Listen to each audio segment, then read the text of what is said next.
Took up playing the auto harp 3 years ago, just as a way of accompanying myself. I play sort of folky, bluesy, jazzy kind of style of music, a mixture of my own, and I do some covers as well, but I always try and change the covers and sort of make them my own version.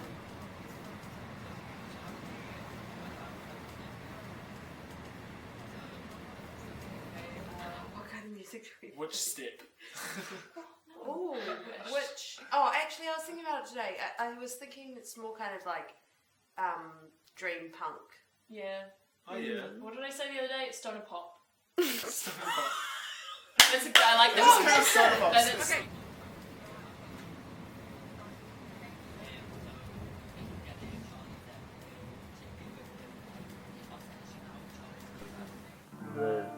We don't really have one genre that our music sounds like, but we kind of lump ourselves in with the quote metal genre because of our lyrical content.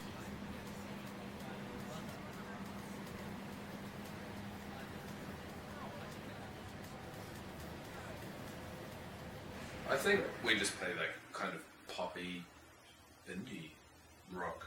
Yeah. Yeah. We don't aren't trying to maintain a certain No. sound or anything.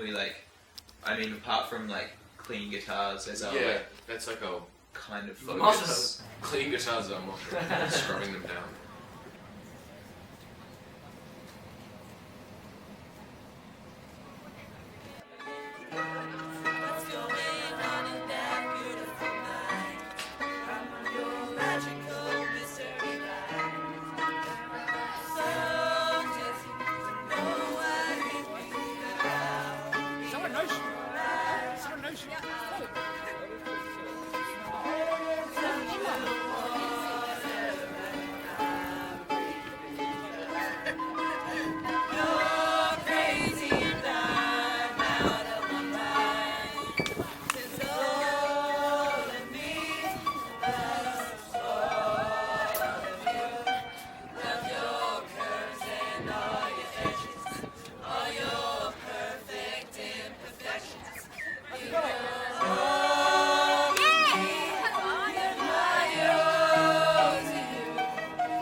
I just finished in the band, and my mate came to the door and he says, have you still got your bass? And I said, yep.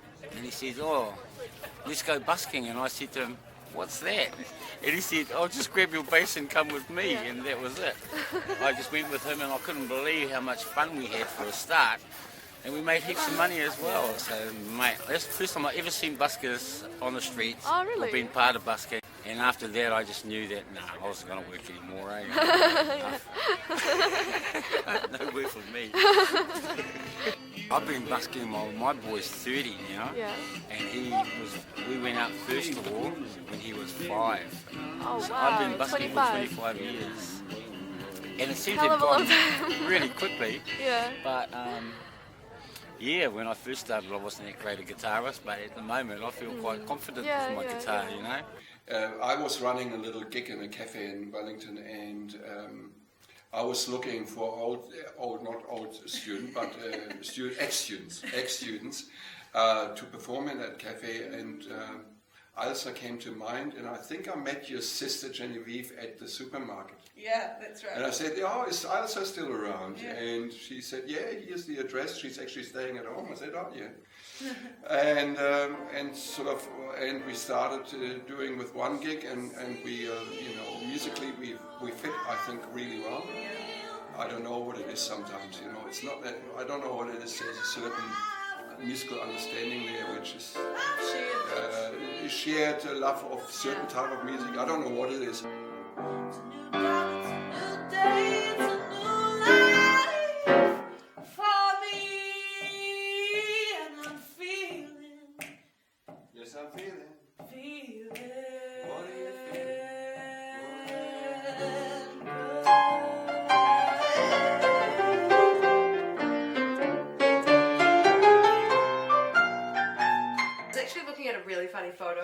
Instagram the other day, Mm-hmm. and it said 18 months ago. So I was like, Oh, wow, 18 months. That's That way photo too that long. Has took of us. Um, Which photo? no, it's like in that James space The Mildew with Palace. the Yes, with oh, the yeah. microphone, Yeah. the horrible microphone. And you guys are like, yeah. that's yeah. Well, Gussie and I were in high school together, and we both like loved music, just, like way too much in our lives. So it was like time to do some stuff. Cool. Because she'd been doing things out on her own, like all throughout high school, and I started doing stuff. And be like a good encouragement to work together.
Yeah, we left high school and we sort of carried on practicing every now and then, but the problem was that everyone was going away at that point. People were studying real hard, and people were also We were studying.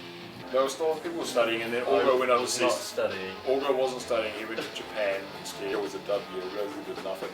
It took us a really long time to realise that Jack had an enormous room filled with band equipment. Yeah, We never yeah. practiced, or we never went over things, and basically we'd do something and then be like, cool.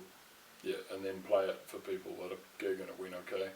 And I think like we weren't as comfortable with each other, like Yeah, hadn't You know? carried each other's We spewing never through would over have cuddled Talia on or a anything. small couch like this. Yeah, that's just. But yeah, we basically just got sick of doing absolutely nothing, and Jack was constantly writing new material, and so we got sick of not actually doing anything, and then we sort of eventually got our shit together, and It helped because Jack is the only person with any creative talent in the whole band. So hey, I have a creative talent that I'm developing. It's just for folk music, not metal. And yeah, basically we got a bit more motivated and then started playing little gigs.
Well, basically, default keyboards, which people think synthesizers are, have preset sounds which you can't alter. Basically, you just choose the keyboard one or synthesizer one or bell or whatever sound is in it, and then play with that. And synths, you start with nothing and build up the sound yourself, which is much better.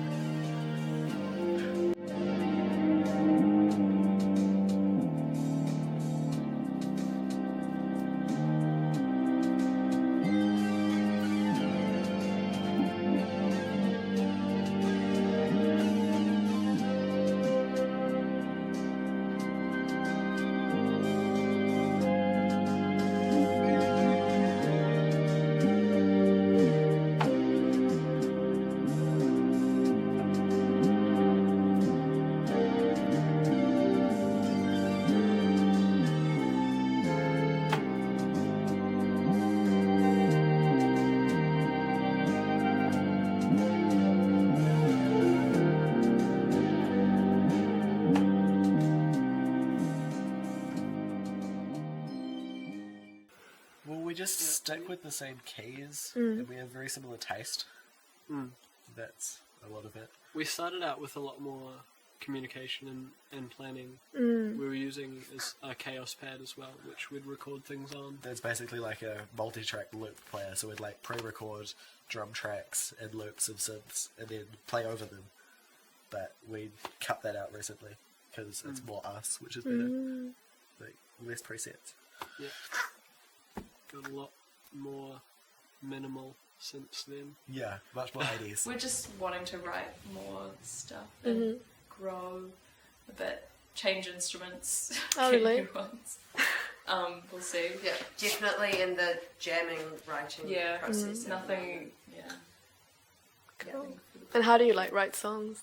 Sometimes it'll just emerge out of just jamming. Jamming, or yeah. Sometimes someone will have written a song. Today we just jammed really random stuff. And yeah. I think it's interesting how like songs change when they come to the band. Like Dive, for example. Like you wrote Dive, and it was like quite like this sort of flowy, like acoustic, beautiful song thing, and then it like turned into like this ruthless. Like evil jam, just because we're that's like, the best. no, That's my faster, favorite- like that's my harder. favorite Like, kind of Try some of the stuff that I was writing. Fifth bridge,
How do you write your songs?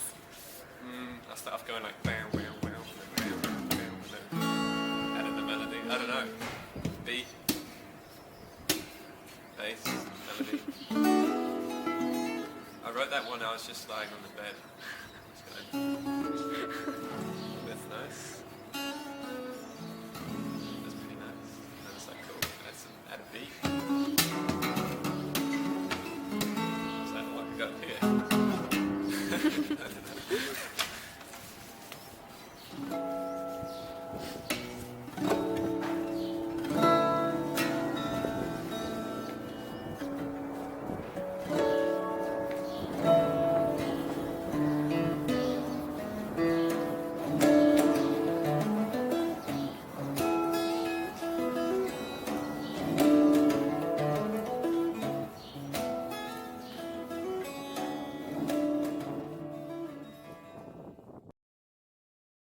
Definitely prefer playing in a band than doing songs. I can't not play in a band. I play the drums.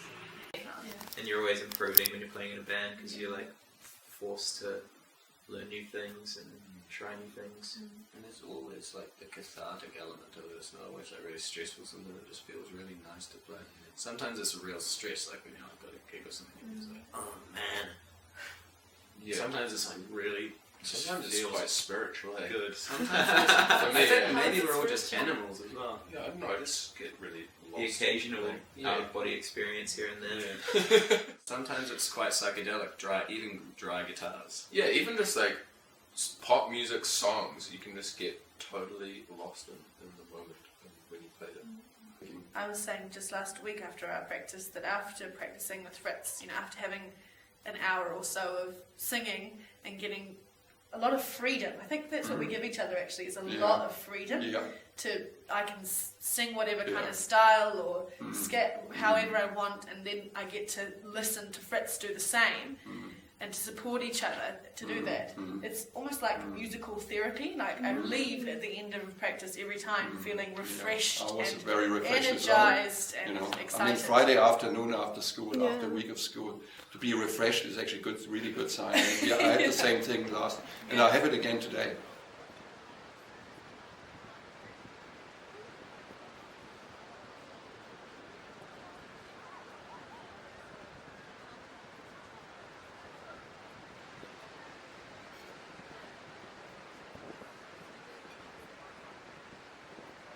Just for the freedom it affords me.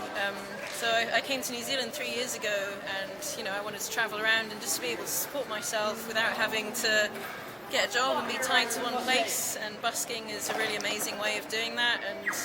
And I've been able to turn up in a new city with no money, and within like an hour I've got money, I've got friends.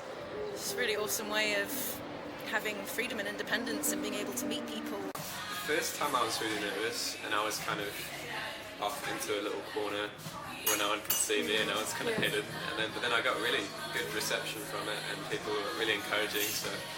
I'd say so. I mean, I just think it brightens up the atmosphere of the city so much. It's quite depressing otherwise. People just sort of scurrying from A to B and going to work, and I think it's really important to have street performers and buskers. Our job is to try and make people smile and brighten up the city a little bit. And it's really amazing that people support it as well, and that you can make a good enough living from doing it. No, it's really good. It's pretty secure, really. And like I say, I just love music. I did a couple of milestones, like writing my book and writing my own songs. My songs are, to me, quite important. I think they're quite good. They say a lot of stuff about New Zealanders. Because you've been around for such a long time, you must know quite a few local I know, people. I do. I know heaps of people, and sometimes the same people always give me the same, same money. I feel a bit guilty sometimes, especially when I'm playing at the railway station. But I just love it. I can't believe how lucky I am.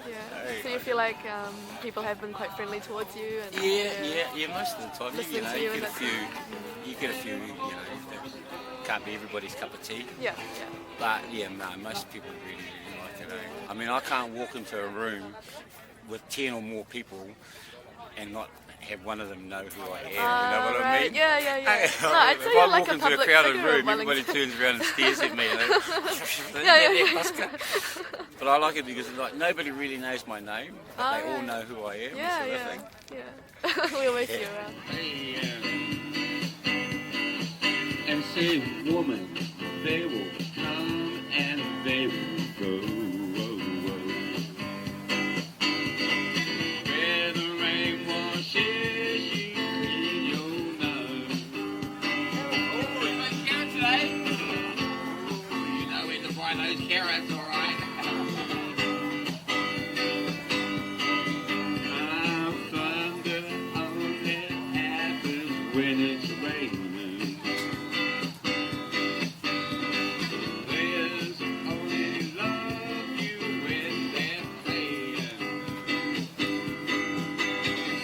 Woman, they will come and they will go. Where the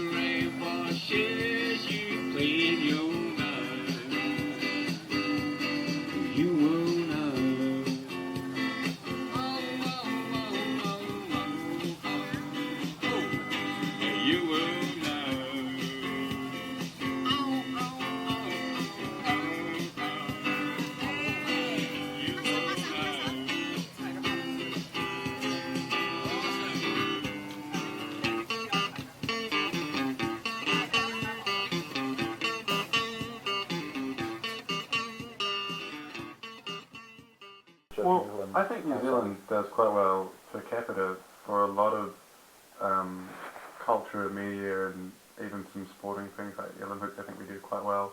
I think a lot of it is just because we're so small and we're so far away from everything. There's a real attitude to like get out there, be innovative, do something new, try really hard.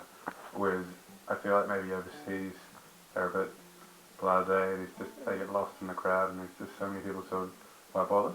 But with New Zealand, we have such a small population.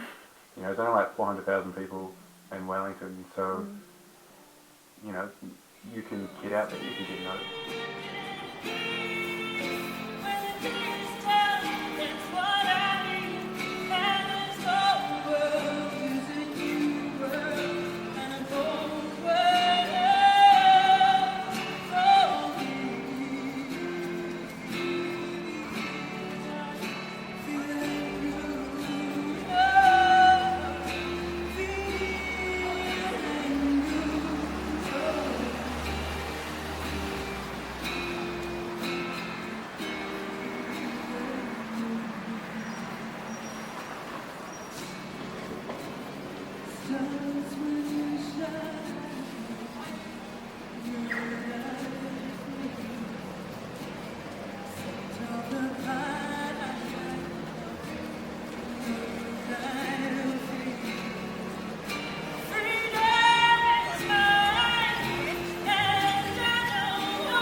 Sort of brought up thinking, oh, you know, I could be so easy to be a big musician, because I don't know, I was brought up in a musical family. Like my sister plays the violin, my mum plays the violin, my little brother plays the piano, and my dad plays everything. And so I always saw music as when I was growing up. It was just exactly. It was just like, you know, well, that's just people doing that, and they just doing it for money, and it'd be easy as. But then, you know, it's not. It's just the recognition, which is the hard thing to get. Angus, what you were saying is that like you thought it was real, being in a band and playing a gig was like a real possibility, and you were brought up in a real musical family. Yeah. Compared to my view of it being like really out of reach, and like no one else in my family plays music. I think it's quite a nice picture for perhaps Wellington versus the rest of the world. Yeah, like being brought up in Wellington is like having a cool musical family that is really conducive to. Even if you're like direct family don't play. You've got your wider family. I don't know, it just kind of happened randomly. I feel like I think it happened for you. when I was like, it was very like premeditated for me. Same. Like, I like here and made the decision that I was gonna come into the city and like go to gigs and stuff. Like when I first discovered that there was actually music going on in the city. Yeah. And that was like a very conscious thing we had. I had to put in quite a bit of effort and time as well. I remember being like 14 and like I was friends with lots of people that went to Springs and like Bandicoot just started and they were like. But that's friends what and happens. stuff, and when you just go to gigs. If you live in like raised in the city. Yeah, totally. Yeah, well, all of our friends are really musical and in bands, so it's quite good to be able to relate to them on that level. As well as Yeah, just, true. Well, most of our friends kind of play in bands and stuff, so yeah, it's definitely like good community. yeah, community vibes and not like internet vibes. Yeah, It's not not like- like we don't really have anything on the internet yet. I'm Basically, sure it will come. Just entertainers, eh? But like in the community. Well, really. Pretty Count much, out. yeah. All my Dave's influences recently and personally have just come from local things. Every time I see somebody, pretty much any time I see anybody in the city playing anything, even if it's like to fucking 5 people, I always get really, not jealousy, but just like, I do. yeah, not jealousy, just like, I don't know, you just like doubt everything that you've ever made because you're just, wow, like that was great. I should do that. But like not in a, I don't know. It's hard to describe. Feeling to have it when you see something cool. Yeah, when you see something that's it's hard not to, and it's like a big thing to overcome. Is like not comparing what you do to what other people do, but still letting them influence you.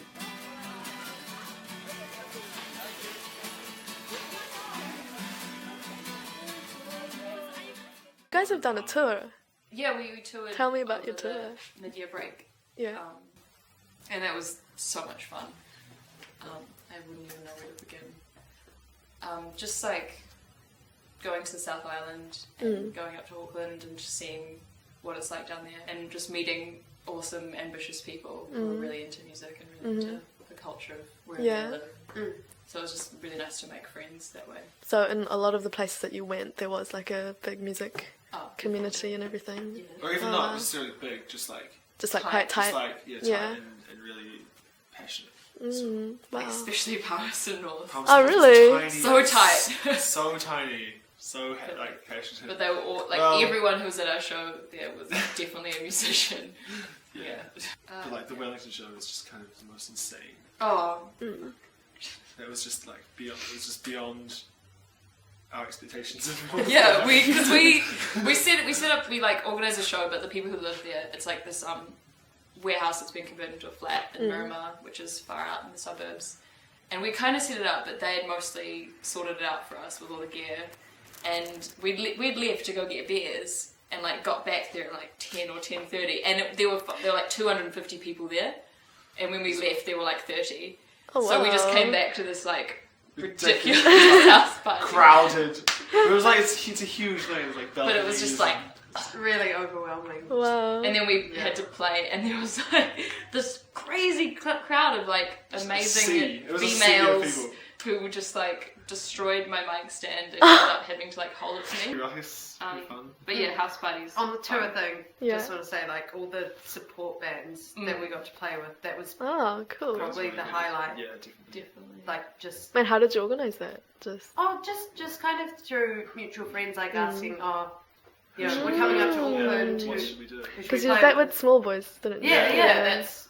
And but And then we we like hadn't actually totally like in love with them. we heard like a minute of like really bad party footage of them, and we were just That like, was okay, it sounds they sound Passable, cool. yeah. Like it got potential. And we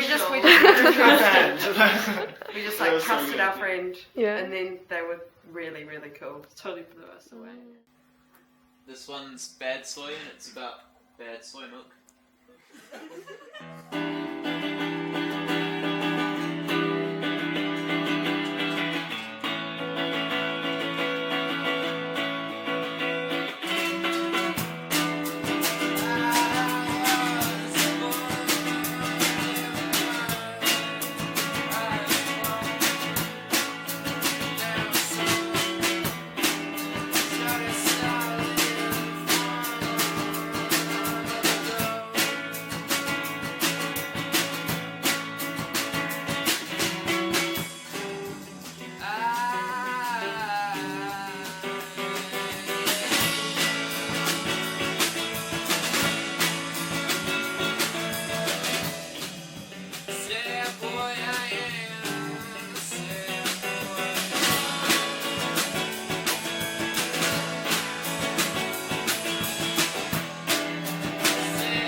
Puppies is closed, Mighty's closed, San Fran has Almost. closed but downsized.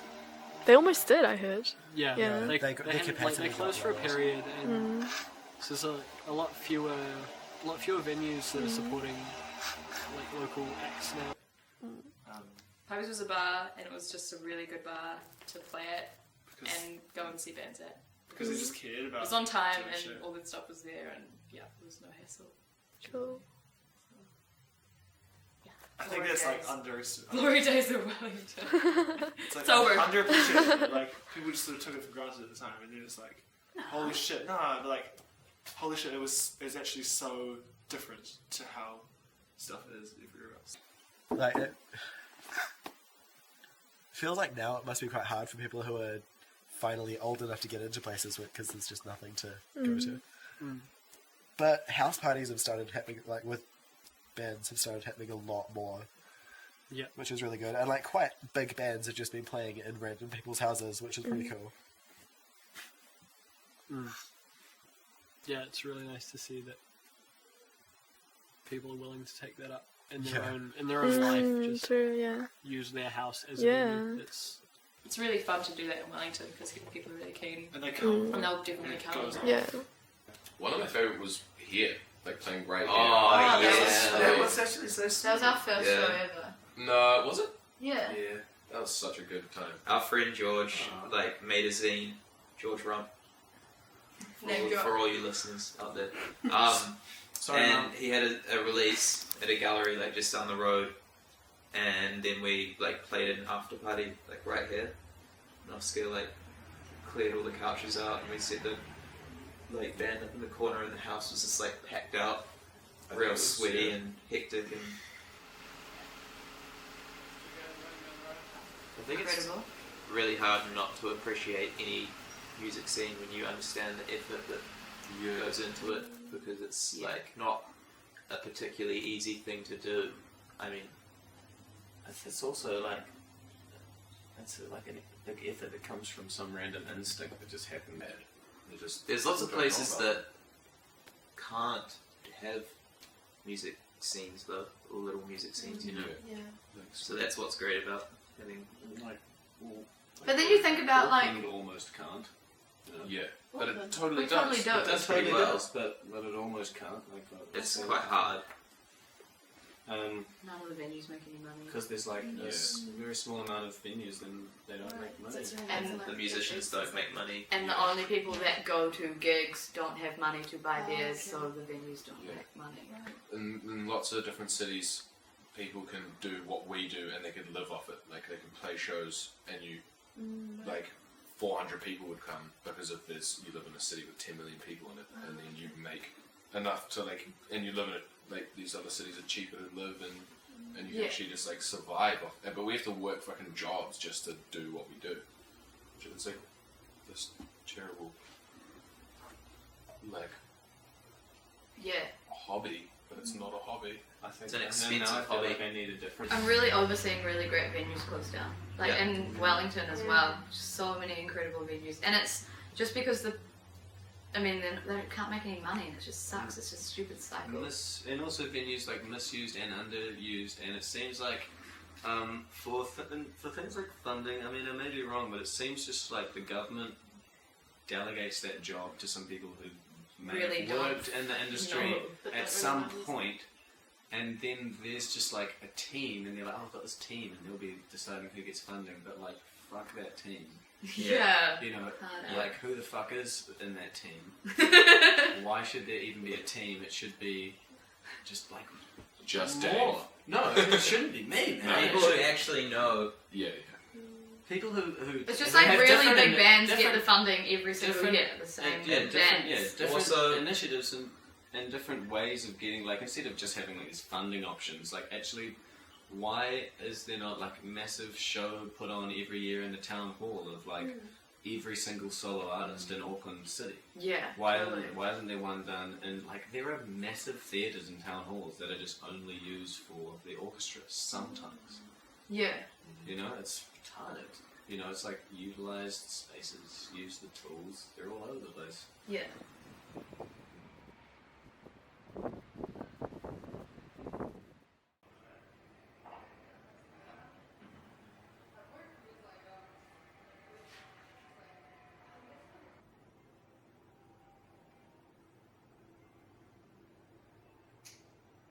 lack of all ages venues too. Like when I was underage, there was quite a few different places you could go to, and it was like awesome, and it got people into music like real young, and like started getting introduced into like meeting other people that play music at quite a young age. And like since then, like Snake Pit, The Basement, like all these places I used to go to when I was underage have all closed down, and no 16-year-olds now can go to gigs. Yeah, and people- it's so fucking lame because that's the next generation of Imagine musicians. if though we were all like straight edge, then they would probably still be open. Yeah. Really, they Yeah, would, 'cause but- that's always the excuse of shutting down the venues. It's like underage people are drinking, and they were.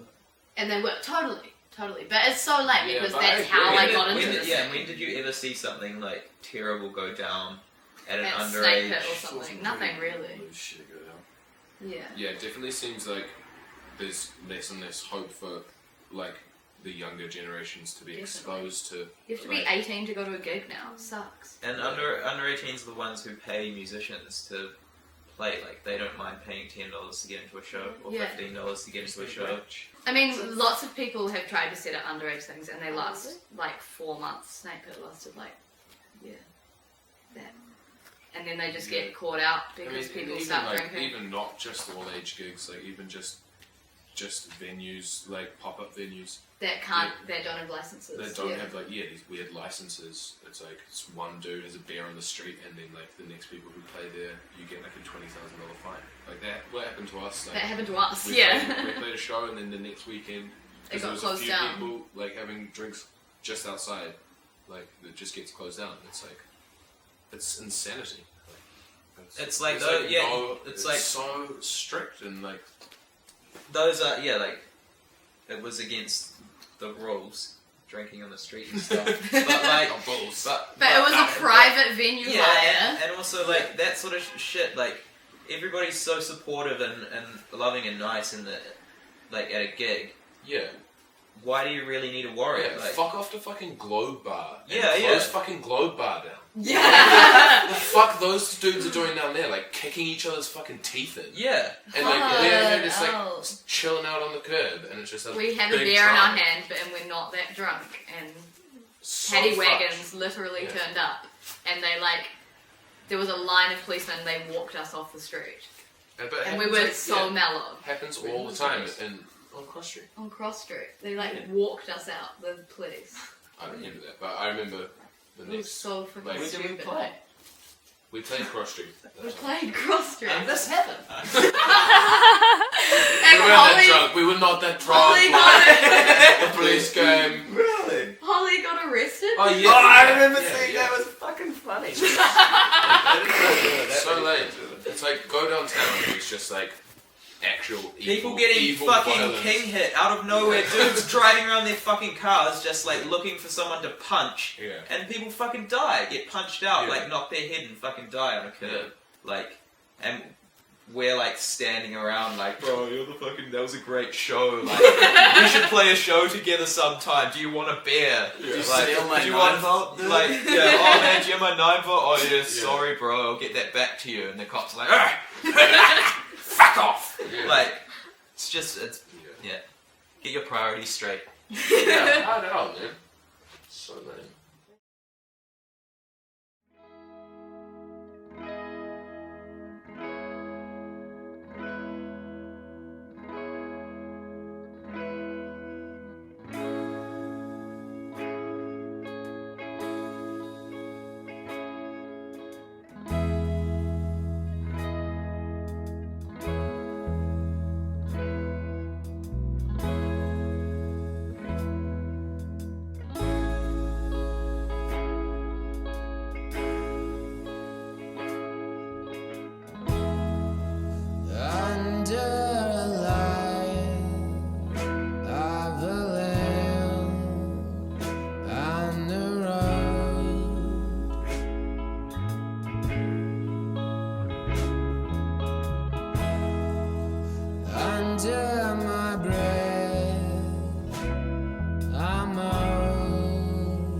still nothing under the sun.